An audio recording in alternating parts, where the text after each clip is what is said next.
Hello class, welcome to my YouTube channel Rising Horaval. Myself Parmeshwar Singh. Class, in this video I am going to explain iterative control statements and this video is part 1 of this topic. So let's start the video.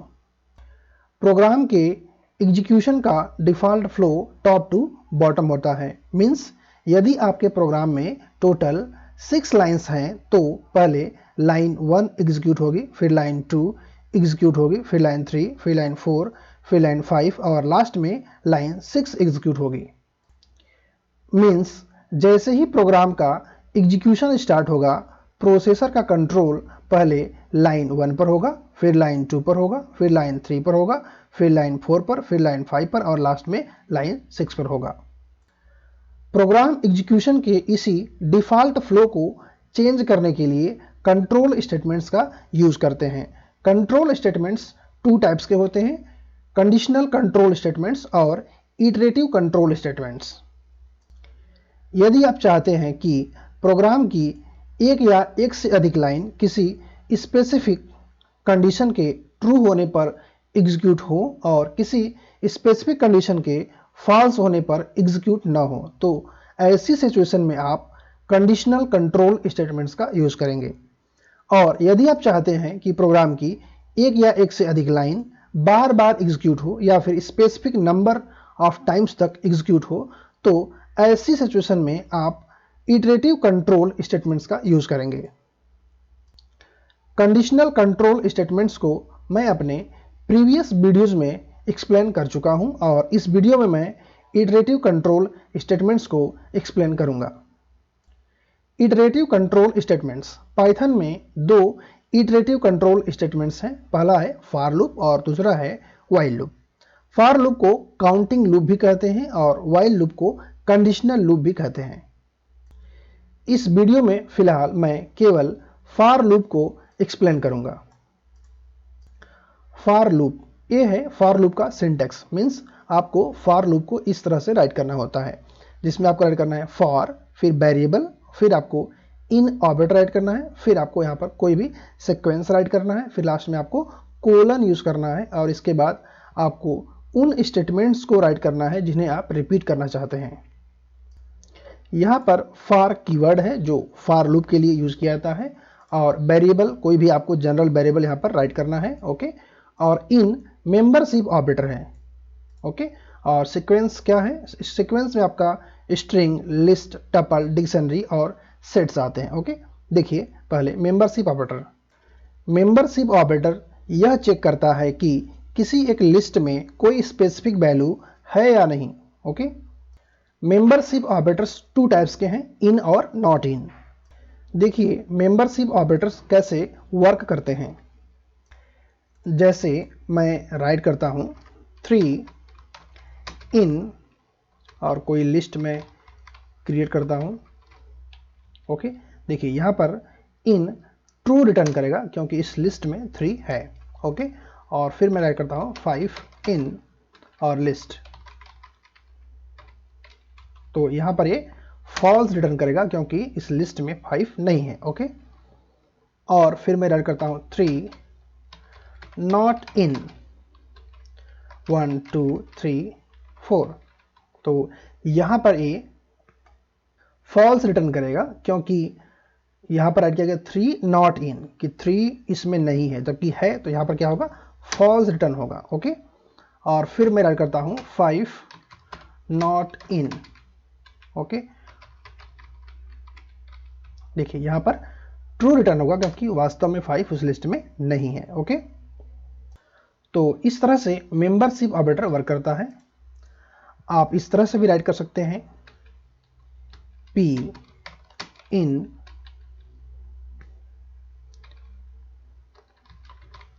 Pawan.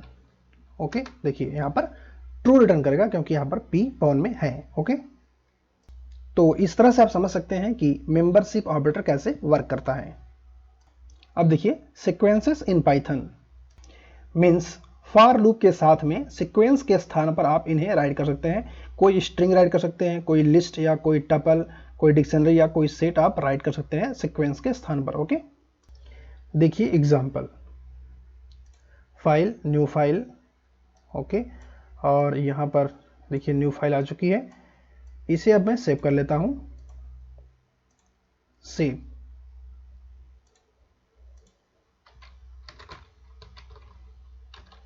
for loop 2.py, okay. मैंने enter press कर दिया, save हो चुका है file. और अब मैं right करता हूँ फॉर ए इन, और यहां पर मैं कोई स्ट्रिंग टाइप कर देता हूं, कंप्यूटर, ओके। या फिर कोई छोटी स्ट्रिंग ले लेते हैं, COME, ओके। देखिए यहां पर मैं कोलन यूज करता हूं। देखिए यहां पर है फॉर, फिर वेरिएबल, फिर आपको यहां पर यूज करना है इन ऑपरेटर, फिर आपको यहां पर कोई सीक्वेंस राइट करना है, फिर ओके, फिर आपको यहां पर कोलन यूज करना है, और फिर एंटर प्रेस करके इसके अंदर जो आप स्टेटमेंट राइट करना चाहते हैं उसे राइट कर सकते हैं। तो मैं यहाँ पर ए को प्रिंट कर लेता हूँ, ओके। देखिए अब मैं इसे सेव करता हूँ और मैं इसे रन करता हूँ, ओके। देखिए मैंने रन किया, यहाँ पर आ गया COME। देखिए फॉर लूप इंटरनली कैसे वर्क करता है। तो पहले यहाँ पर ए की वैल्यू C असाइन हो जाएगी, ओके।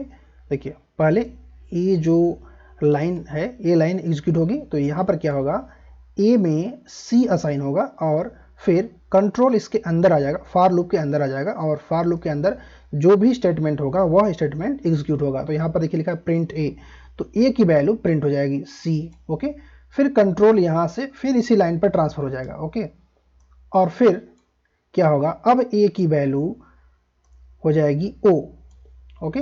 अब जो है ए की वैल्यू हो जाएगा O, और फिर से कंट्रोल इस फॉर लूप के अंदर आ जाएगा और यहाँ पर जो स्टेटमेंट्स होंगे वो एग्जीक्यूट होंगे। तो यहाँ पर है प्रिंट ए, तो फिर से यहाँ पर O प्रिंट हो जाएगा, ओके।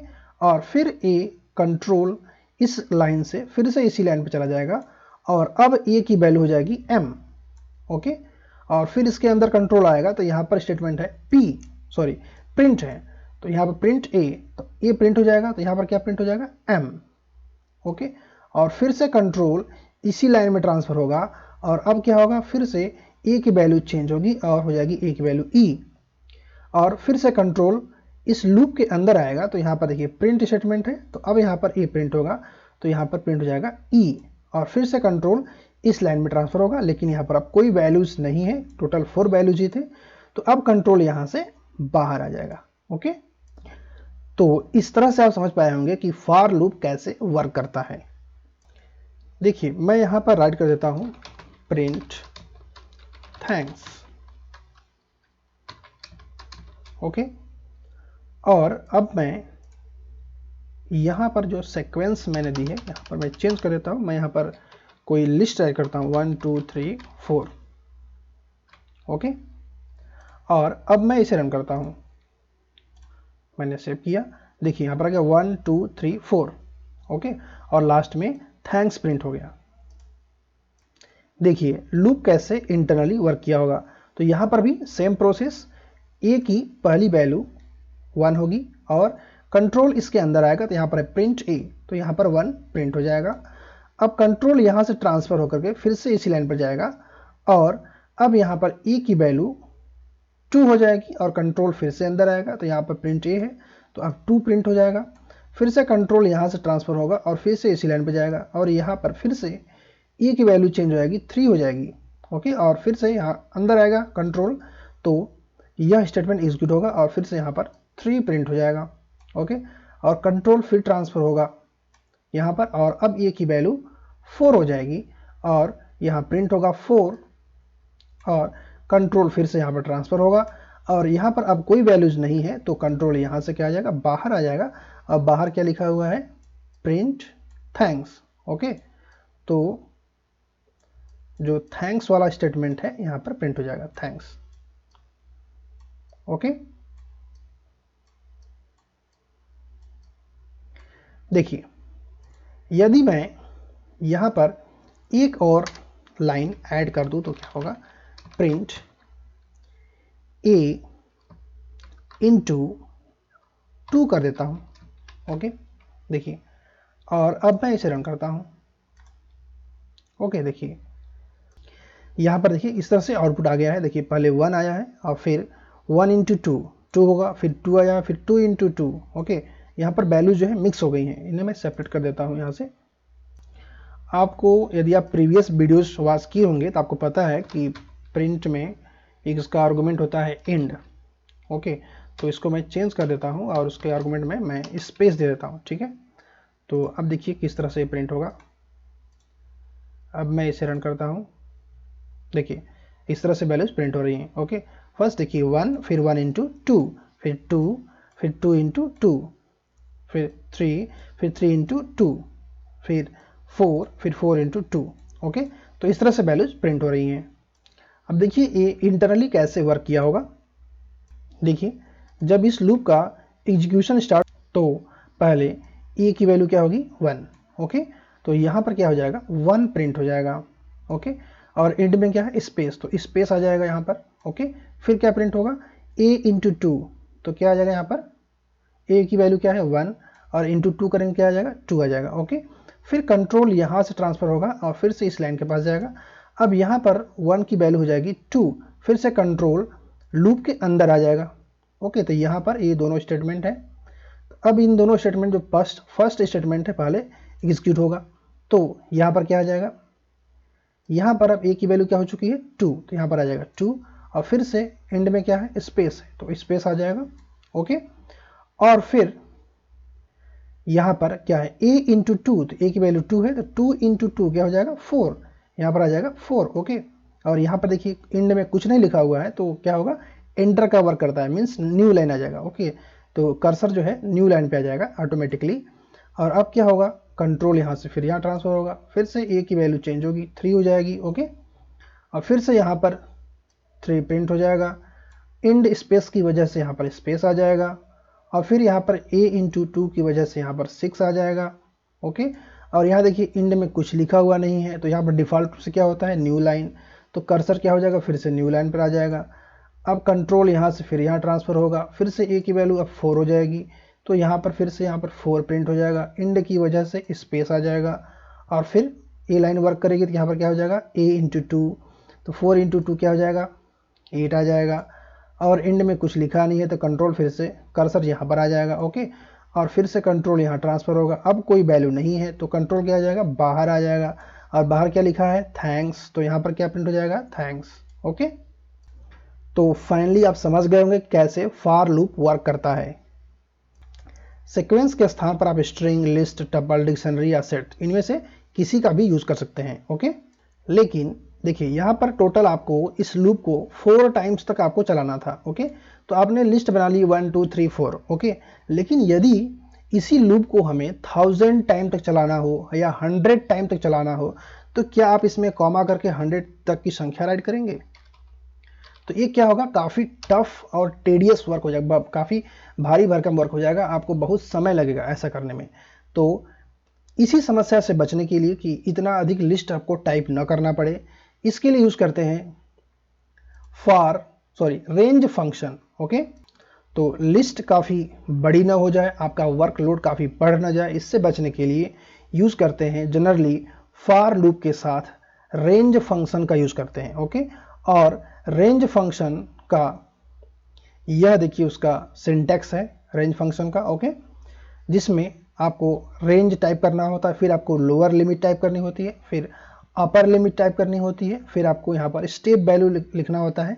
आप चाहें तो स्टेप वैल्यू न भी दें तो भी एग्जीक्यूट होता है। ओके, और यदि आप चाहें तो स्टेप वैल्यू दे भी सकते हैं। और ये है सिंटैक्स, देखिए आपको राइट करना है फॉर, फिर वेरिएबल, फिर इन, फिर रेंज। ओके, फिर लोअर लिमिट, अपर लिमिट और स्टेप, फिर कोलन। ओके, और फिर आपको यहाँ पर राइट करना है स्टेटमेंट्स जिन्हें आप रिपीट करना चाहते हैं। ओके, देखिए तो यहाँ पर मैं थोड़ा सा चेंज कर देता हूँ, मैं यहाँ टाइप करता हूँ range 1 lower limit, upper limit 5। Okay, 4 ही कर दें, नहीं 5 कर देते हैं। अब मैं इसे रन करता हूँ, देखिए इसका रिजल्ट क्या आता है। देखिए इसका रिजल्ट देखिए इस तरह से आया है, एग्जैक्टली यही रिजल्ट आया है जो देखिए यहाँ पर आया है, एग्जैक्टली जो प्रीवियस रिजल्ट था वही है। ओके, तो आप सोच रहे हैं कि यहाँ पर लिखा है लोअर लिमिट 1 है और अपर लिमिट 5 है, तो इसे तो 1 to 5 तक चलना चाहिए, लेकिन ये 4 तक ही चला है। तो आपको मैं बता दूं कि ये रेंज का रूल होता है कि ये स्टार्ट करेगा लोअर लिमिट से और अपर लिमिट से एक स्टेप कम तक चलेगा। जैसे 5 है तो 4 तक ही चलेगा, 6 राइट करेंगे तो 5 तक ही चलेगा, 10 राइट करेंगे अपर लिमिट में तो 9 तक ही चलेगा। ओके, ये इसका रूल होता है। ओके, और इंटरनली कैसे वर्क किया होगा, देखिए जब ये लूप एग्जीक्यूट हुआ होगा तो पहले ए में 1 असाइन हुआ होगा। ओके, क्योंकि इसकी लोअर लिमिट क्या है 1, तो ए की वैल्यू क्या हो जाएगी 1 हो जाएगी। ओके, और फिर कंट्रोल इस लूप के अंदर आएगा और यहाँ पर प्रिंट हो जाएगा 1। ओके, और इन में आपने राइट किया स्पेस तो यहाँ पर स्पेस आ जाएगा। ओके, फिर यह लाइन एग्जीक्यूट होगी तो यहाँ पर क्या हो जाएगा a इंटू 2, तो a की वैल्यू क्या है 1 और इंटू 2 क्या हो जाएगा 2। ओके, और फिर कंट्रोल यहाँ ट्रांसफर होगा इस लाइन में और अब a की वैल्यू चेंज होगी और a की वैल्यू हो जाएगी 2। ओके, और कंट्रोल फिर से लूप के अंदर आएगा तो यहाँ पर देखिए प्रिंट ए इंड राइट किया गया है तो यहाँ पर a की वैल्यू क्या है 2 है और इंड में आपने स्पेस टाइप किया है तो न्यू लाइन चेंज होगा नहीं, यहाँ पर स्पेस आ जाएगा। ओके, आप समझ रहे हैं, अगर आप न्यू लाइन नहीं चाहते कि प्रिंट हो और नेक्स्ट टाइम न्यू लाइन ना आए, आप चाहते हैं तो आपको यहाँ पर इंड राइट करना होता है, फिर इक्वल करके आपको यहाँ पर स्पेस कर देना होता है। ओके, तो स्पेस यहाँ पर कर दिए हैं तो क्या होगा अब स्पेस हो जाएगा, फिर ये स्टेटमेंट वर्क करेगा। तो यहाँ पर क्या हो जाएगा 2 इंटू 2, क्योंकि a की वैल्यू क्या है 2, तो यहाँ पर क्या आ जाएगा 4। ओके, तो इस तरह से ये वर्क करेगा जैसे प्रीवियस लूप ने वर्क किया था। तो नेक्स्ट टाइम क्या होगा, फिर से e की वैल्यू अब क्या हो जाएगी 3 हो जाएगी, तो यहाँ पर प्रिंट हो जाएगा आपका 3 और स्पेस, फिर यहाँ पर आ जाएगा 6 और फिर से नेक्स्ट टाइम कंट्रोल यहाँ ट्रांसफर होगा, अब a की वैल्यू हो जाएगी 4। ओके, तो यहाँ पर क्या आ जाएगा 4 फिर स्पेस और आ जाएगा 8। ओके, और अब क्या होगा कि कंट्रोल फिर से यहाँ पर आएगा, लेकिन यहाँ पर क्या है रेंज फंक्शन का रूल है कि वो लोअर लिमिट से स्टार्ट करता है और अपर लिमिट से एक वैल्यू कम तक चलता है। ओके, मीन्स u-1 तक चलता है, मीन्स अपर लिमिट में -1 कर देंगे, कितना आएगा जो भी वैल्यू आएगी बस उतना ही चलेगा। जैसे 5 यहाँ पर है तो 5 - 1 करेंगे क्या आ जाएगा 4, तो ये केवल 4 तक ही चलेगा। 1 लोअर लिमिट से स्टार्ट करेगा और अपर लिमिट से एक कम तक चलेगा। ओके, तो इस तरह से अब कंट्रोल यहाँ से ट्रांसफर होगा, बाहर आ जाएगा, यहाँ पर थैंक्स राइट किया गया है तो थैंक्स प्रिंट हो जाएगा यहाँ पर। ओके, रेंज फंक्शन में यदि आप डायरेक्ट 5 भी राइट करेंगे तो भी ये वर्क करेगा।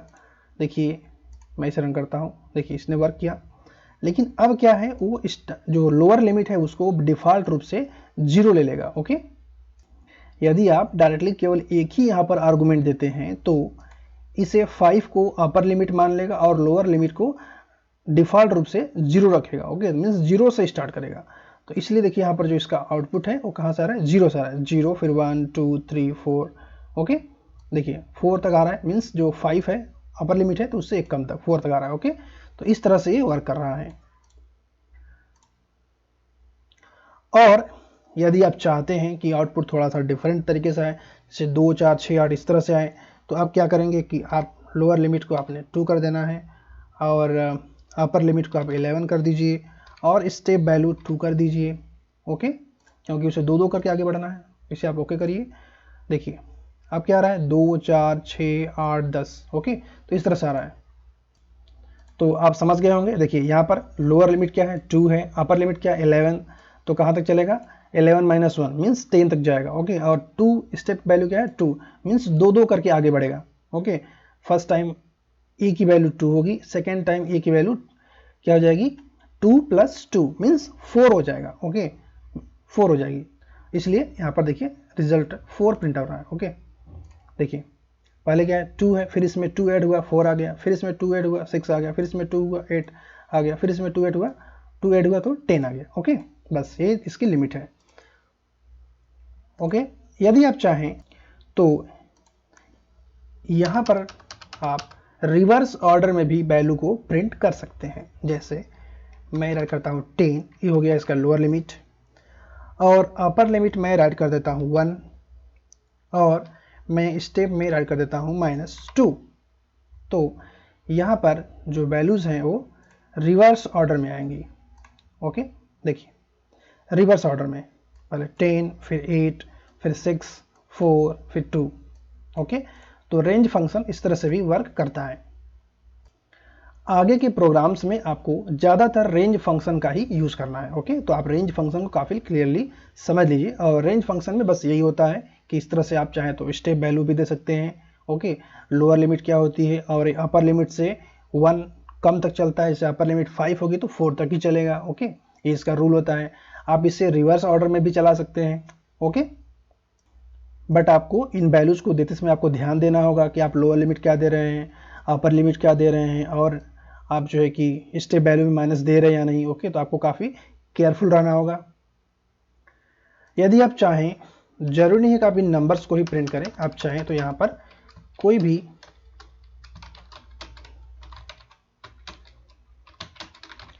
स्टेटमेंट आप एग्जीक्यूट करा सकते हैं। जरूरी नहीं है कि आप जो उसमें ए की वैल्यू है आप वही प्रिंट करें।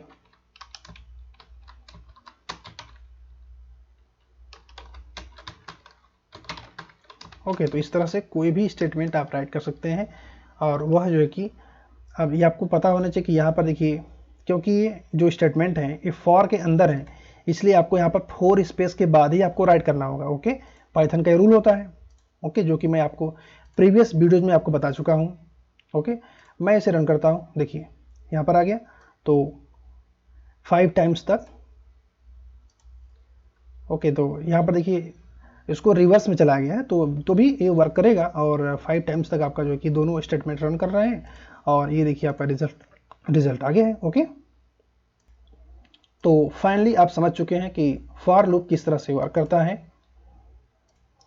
और फॉर लूप के साथ कैसे रेंज फंक्शन का यूज करते हैं। आप मेरे चैनल को विजिट करिए, वहां पर आपको इंपॉर्टेंट पाइथन प्रोग्राम्स के नाम से एक आपको प्लेलिस्ट मिलेगी। उसमें मैं फॉर लूप का यूज करके ढेर सारे मैं प्रोग्राम्स को बनाऊंगा, जिन्हें आप देख करके इसके कॉन्सेप्ट को और क्लियरली समझ सकते हैं। ओके क्लास, तो इस तरह से वीडियो कंप्लीट हो चुकी है। इसी तरह के और इंटरेस्टिंग वीडियोस को देखने के लिए आप मेरे चैनल को सब्सक्राइब कर लीजिए। ये वीडियो आपको कैसा लगा आप कमेंट बॉक्स में मुझे राइट करके जरूर बताइए। वीडियो को लाइक कर दीजिए और अपने फ्रेंड के साथ शेयर भी कर दीजिए, जिससे उन्हें भी इसका फायदा हो सके। Thanks for watching.